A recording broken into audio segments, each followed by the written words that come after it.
Welcome everybody, it's Unstoppable Stelezzi here with another Age of Empires 3 Definitive Edition Age of the World Unit Visuals Showcase. So today we're going to be looking at the Inuit units and textures and see how they look as we upgrade the units with each one of the technologies. One of the more recent changes Kados added to Age of the World was actually the addition of new upgrade skins and everything as you upgrade the unit.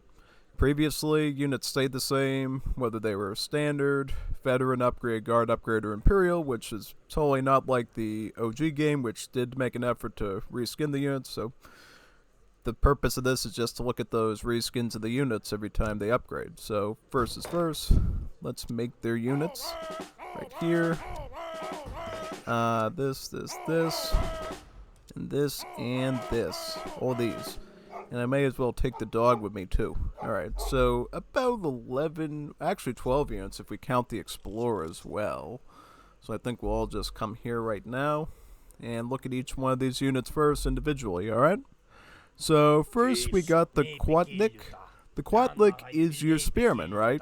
He's got multipliers against cavalry, about to have a pikeman. He's got a pretty reasonable attack at 12 to start with, which is pretty solid. Siege is 31, HP is 120. Pretty good unit for fighting, you know, everything from buildings to cavalry. Pretty useful. Interesting thing about this guy is he uses a trident instead of a normal spear. Yeah, notice his little trident right there. It's quite interesting. After that, we got our Unyak. The Unyak is the net thrower, right? So he actually throws fish nets at enemies, right? And statistically, he would have the stats of a musketeer, right? A hand attack against cavalry, but a standard range attack as well. Though a little bit weaker than the European musketeers, right? He is pretty affordable because he costs food and wood, right? I think he's even cheaper than the Haudenosaunee Tomahawks, if I remember correctly, right? At least in Legacy, I remember that the Tomahawks costed like 25 wood, so yeah, it's actually pretty affordable. You can spam them pretty easily. Right? This guy here is the Malamute. The Malamute is kind of a villager, right? He can gather huntables and herdables, but he also has a reasonable combat ability as well with the 10 hand attack and a good rate of fire. So you can use him to defend sometimes, but usually you're going to want to either keep him on hunts or on your fire pit, where he can actually boost up your dances just like the villagers can. Yep. Next one here is the Igliktuk. The Igliktuk is basically a Inuit clubman combined with a wolf to help him out. He is good against infantry and artillery. He's got all sorts of multipliers. He's also got some good HP, really good siege. He's a monster of a unit, you know. Mostly, you're going to want to get them in nice and quick to do their melee damage, but be careful of range attacks, which could still make them vulnerable, right? Yep. And here is the wolf pack. It's a pack of wolves, right? And basically, it's what you would expect. It's a pack of wolves. So basically, it acts as a single unit, and every time you kill the unit, it gets replaced with a smaller version of itself, right? So if we did this, it would return as a tinier wolf pack now, just like that. So yeah, we could make another one right here. Perfect. And there's actually one more unit that we need too from this building, which is the Evenki Rider. The Evenki Rider is a Hussar-like unit. So basically you would use it against skirms and artillery. It pretty much acts as, I think statistically it's more or less similar to the Axe Riders of the Lakota, if I had to remember correctly. So yeah, that's what I would say it is for the most part. So we'll put the caribou right here. Very nice. And next we have the Quamatik. The Quamatik is a dog sled. Yeah, it's a full-blown dog sled. But as you know from like Age of Empires 1, right? It sort of acts like a chariot archer almost. Moves very quickly, fires a bow and arrow. It's got the rate of fire of a cav archer. Multipliers wise, it fights artillery and cavalry, making it quite effective. This is just the Explorer right here with the harpoon gun. This is the Arctic Hunter, who actually uses a harpoon gun as well. Notice the little harpoon at the end of his rifle there. This is the light cannon, similar to the Haudenosaunee one, only this time it's manned by an Inuit warrior, as you can tell from his very furry warm coat. This is the battering ram, also very similar to the Haudenosaunee, but you got some Inuit guys commanding that. And then you have the Inuit. Inuit is basically a fire arrow archer that the Inuits use. So statistically it would be similar to an arrow knight, but just Inuit base. So yeah, that is all the military right there. So what we're going to do is we are going to upgrade these units one by one and see how they change up front. Alright, so here we are. Here's everybody, all up nice and close. Let's start with the spearman, the Quatnik. So veteran upgrade. This is how he looks right now with sort of the beige hoodie there, and his trident, of course.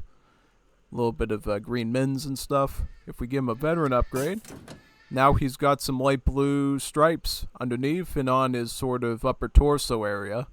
And I believe some white little spikes appeared near the top of his hoodie as well, which was pretty cool. If we give him a guard upgrade, now he's got even more sophisticated textures on his body, as you can tell. Quite interesting. Now, I can't remember correctly. I think maybe there was some steel added to his trident as well, which I just saw there. It's pretty cool.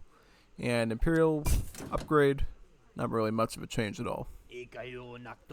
So for the Inuit net thrower, this is what it looks like by default. He's got the nice big red coat here with the yellow hat and stuff and the omens. If we give him a veteran upgrade.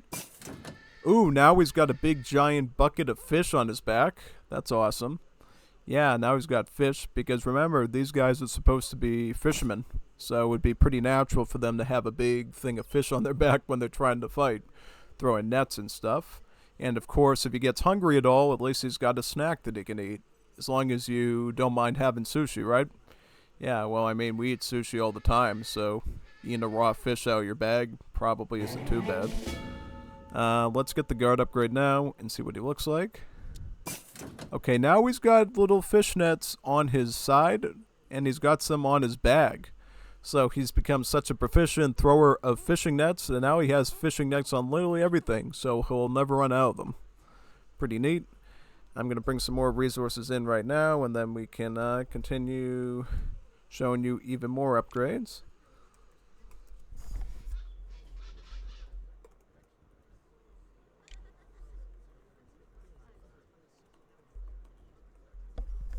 Perfect. We should have enough, I think. Very cool. Let's see what the Imperial Age upgrade looks like here. Nothing too much. Let's look at the Iglituk. This guy here with the wolf and the man with the staff. So right now he's got a nice white furry coat on. And he got his wolf companion and his nice normal wooden stick. If we give him an upgrade. Now he's got a big, oh, now he's got a rifle on his back now. Is that a rifle? What is that? What has he got? And also, I think his hat updated a bit as well. Oh, or unless that's a sled or something. Yeah, look at that. That's a huge one thing on his back there. Oh, yeah, and look at this, too. The wolf now has a spiked collar. The wolf now has a spiked collar on him. Look at that. He has spikes on his collar. That's awesome. Super funny, actually. Yep. And then the last one, the Arctic Hunter. Let's see if he gets any. Nope, no visual upgrades there. Let's check out the Arctic Hunter now. So the Arctic Hunter is right here with his harpoon gun, with a nice brown coat and a bit of green fur on top. If we give him a guard upgrade, oh, he gets a nice giant Peruvian-style hat on, some stripes, a couple of buns. Looks a little bit more updated, and then this, Imperial. Yep. Alright. So, for the Caribou Rider, that's the first one we'll do. This is what it looks like here with this nice brown coat with the wild lines in it. Nice hat. And, of course, his Caribou mount. If we do a veteran upgrade on him, he completely changes color, including on the, oh, wow, look at all the straps. Completely changed there. Is it me, or did the horns change color as well a bit? It might have. And then if we get the guard upgrade, look at the ceremonial little decorations on the horns now. That's pretty awesome. Plus the rider himself has antlers on his head, which is really nice. And let's go to the next unit. The dog sledder over here. Let's give him a veteran upgrade and see what he looks like. So right now, he is on a blue sled, and he's got 4 wolves that he uses to ride around with, and then he has sort of like a whitish fur coat on. If we give him a veteran upgrade. Now, these wolves have the spike collar on them, and there's some fishing nets on his sled finally, which is pretty cool. I don't know if he himself upgraded yet, but we'll see on the next one. Okay, so yeah, he stays the same, but the sled gets more sophisticated. Also, the wolves just became a more whiter tone of fur. And then the sled now has a roof on top of it. So if he probably wanted to take a nap in there, he probably could. And of course, it'll give him some cover fire from being hit from things above him, which is quite nice.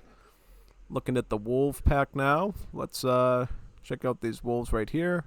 So spike collars. I think their face even changes too, which is pretty nice. And then the guard upgrade, they become brown. So these wolves became more white, and these ones became more brown.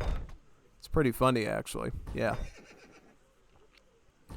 Alright, and so here we are going to go for the siege units now. So the first one we're going to go for is probably the light can over here. This is what the light can looks like by default. If we go for a guard upgrade, nothing really changes too much. I don't think it did anyways. Do you think anything changed? I don't think so. I don't think there's anything really updated there, but let's check out the other units just to be sure. The archer, right here, the Inuit. Let's give him a veteran upgrade. Doesn't look... Oh, yeah, wow, look at that. He's got some new stripes on his fur coat now. It's blue, right there, that. If we get the guard upgrade. Now he's got some beige, yellowish stuff in the middle there. Very nice. And looks like the enemies are already attacking us. So we'll do this last one quickly for the battering ram. So this is what the ram looks like by default. And now we will give him a guard upgrade. Oh wow, look at that. It upgraded the battering ram to have a nice steel spike in the front. And there we go. That's all the upgrades we have for the Age of the World Inuit civilization. So yeah, pretty cool looking, huh? Oh yeah, most definitely. Lots and lots of wolves. Plus you got the caribou cavalry there. And even though I didn't show it, you can get polar bears as a civ as well through one of the cards. But I didn't want to put that in there since you already know what the polar bears look like in the game. So yeah, plus you can't upgrade them, so it's not like they become more sophisticated or anything. So yeah, anyways, thank you for coming today. It's pretty fun. Oh, interesting. So I just noticed the smaller wolf pack can also be a white skin fur coat as well. Wow. You just saw that there. That's pretty cool. So yeah, I'll probably put them right over in this area. So yeah, okay. Sign off now. I hope to do more of these for you later on, so look forward to them. I don't know what Civ will do next, but it should be pretty good either way.